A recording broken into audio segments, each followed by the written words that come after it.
जिसका उद्भव जो है ग्रीक शब्द से हुआ। हिस्ट्री का मतलब क्या है? ढूंढना, घटनाओं को और साक्ष्यों को लेकर ढूंढना। तो उस हिस्ट्री में हमें बहुत कुछ उल्टा पुल्टा सिखाया गया है, उल्टा पुल्टा बताया गया। अपने यहाँ एक इतिहास हुआ करता था, जिसे कुरान कहते हैं। इतिहास का क्या मतलब है? संधि विच्छेद करेंगे तो इति तथा, यानी ऐसा वस्तुतः हुआ था। इस इतिहास को जानबूझकर विदेशी आक्रांताओं ने नष्ट कर दिया। आपने सुना होगा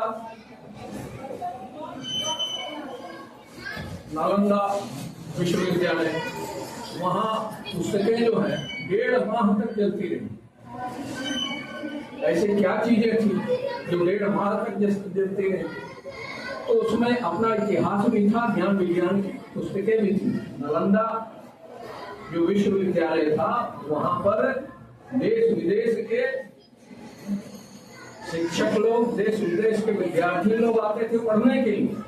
हमारी संस्कृति इतनी उच्च थी, हमारी विद्या इतनी उच्च थी, इतनी सर्वोत्तम थी कि लोग वहां पढ़ने आते थे। हमें अब एक चीज बताया गया कि हम लोग स्वतंत्र थे, कुछ लोग होते गुलाम थे। लेकिन आप मैं हिस्ट्री की जो एक इतिहास की छोटी सी बात आपको बताना चाहूंगा। 622 ईस्वी, ये ईस्वी हम बोल रहे हैं, एडी जो बोलते हैं कि क्राइस्ट का आगमन जो कैलेंडर है उसके अनुसार होगा। क्योंकि मैं अगर हिंदी कैलेंडर बोलूंगा तो आपको समझ नहीं आएगा।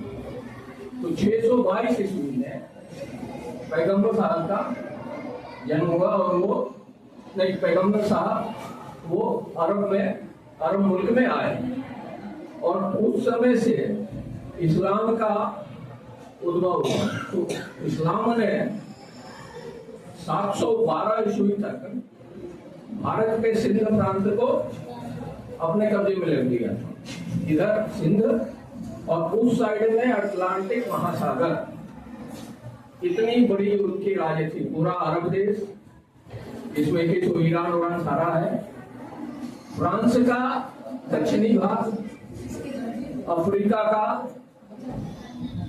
उत्तरी भाग और उधर आर्मेनिया सारा जो है उन्होंने अपने कब्जे में ले लिया।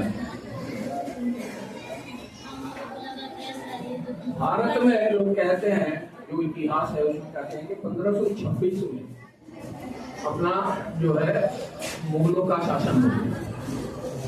तो 712 ईस्वी से 1526 ईस्वी तक लगभग 800 साल तक हमारे पूर्वज जो है इतने वीर थे कि उन्होंने घुसने नहीं दिया। जबकि मैंने आपको बताया कि 100 साल के अंदर इस्लामिक आक्रांताओं ने पूरे एशिया के बहुत सारे एरिया, अफ्रीका के एरिया को भी उन्होंने अपने कब्जे में कर लिया। ये इतिहास हमको जो पढ़ाया जा रहा है वो ऐसा पढ़ाया जा रहा है कि उससे हमारी जो है अपनी जो है गौरवशाली परंपरा जो है, गौरवशाली आत्मसम्मान जो है वो बिल्कुल खत्म हो जाए, ध्वस्त हो जाए।